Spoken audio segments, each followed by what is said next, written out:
Europe was still in the dark ages. Hi, Steve Kaufman here again, and today I want to talk about what I call the magic of language learning, the emotional side of language learning. Now, if you enjoy these videos, please subscribe, click on the bell for notifications, and if you follow me on a podcast service, please leave a comment. I do appreciate it. So, in my previous video, I talked about how important it was to reward ourselves for every little thing you do. Every time you're able to do something in the language, reward yourself.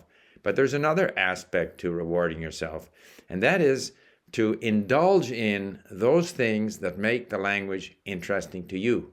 And even if you are not doing these things in the target language, if you are cultivating that interest, if you are cultivating the magic, you are going to motivate yourself to learn the language. And I want to talk about some examples from my own experience.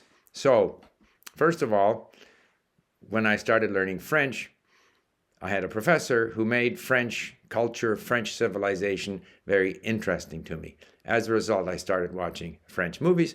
Prior to that, I wasn't interested in French, even though we had it at school, and so I couldn't speak.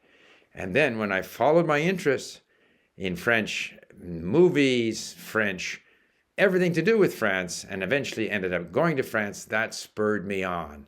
The same with Chinese. I got very interested in basically the modern history of China, the 20s and 30s, as China struggled, sort of coming into contact with Western civilization, Western imperialists, a very proud and old culture, having to face certain new realities. That whole romance of that period motivated me to learn Chinese. And I can go on and on with other examples. Russian, when I watched Жестокий романс, a Russian movie from the 19th century, conjures up this romantic image. It may not be an accurate reflection of what Russia is or was, but it's part of what motivated me. It becomes the sort of magic, the emotions, because emotions are very important. We know from cognitive science research that when we learn something, if the brain sees things that are new and meaningful to the brain is more likely to remember those things.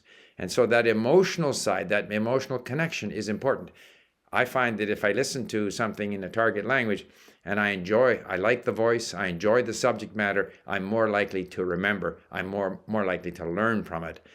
Another example is my current experience with Persian, Turkish, Arabic, that whole, Central Asia, Middle Eastern world. So in addition to what I do on Link, where I study and I explore some of the great content that we have, for example, in Turkish and in Persian that Sahra has prepared for me on Iranian history and so forth, I also indulge my interest by reading in English. So I wanted to show you some examples. So here's a book, for example, about Selim, who was one of the great emperors of the Ottoman Empire, and how he, killed his brothers and fought to gain the throne, and what he did with the throne. I've just started into the book, and it is fascinating. And it conjures up that Turkish world, the Turkey connecting with the Safavid, the Shiite forces in next door Iran, and all of that is part of that Turkic/Iranian world. And as I get into that, of course, I get into the whole magic again of Central Asia.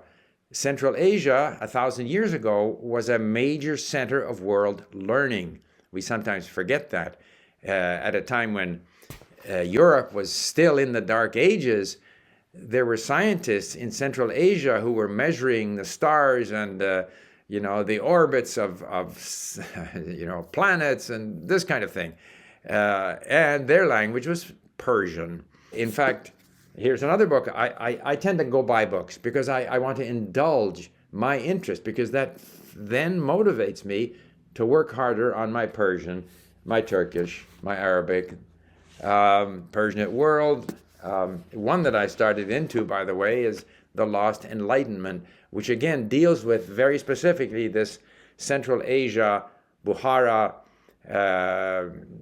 Samarkand center of learning for quite a few hundred years, which contributed to the modern world as we now know it. So all of that is a bit of a digression and a distraction, But I don't begrudge myself the time that I spend reading in English about all of these things because it motivates me in my learning of these languages and my discovery of these cultures, because inevitably when we learn a language, we discover culture, we discover new areas that previously were perhaps a collection of stereotypes come alive for us.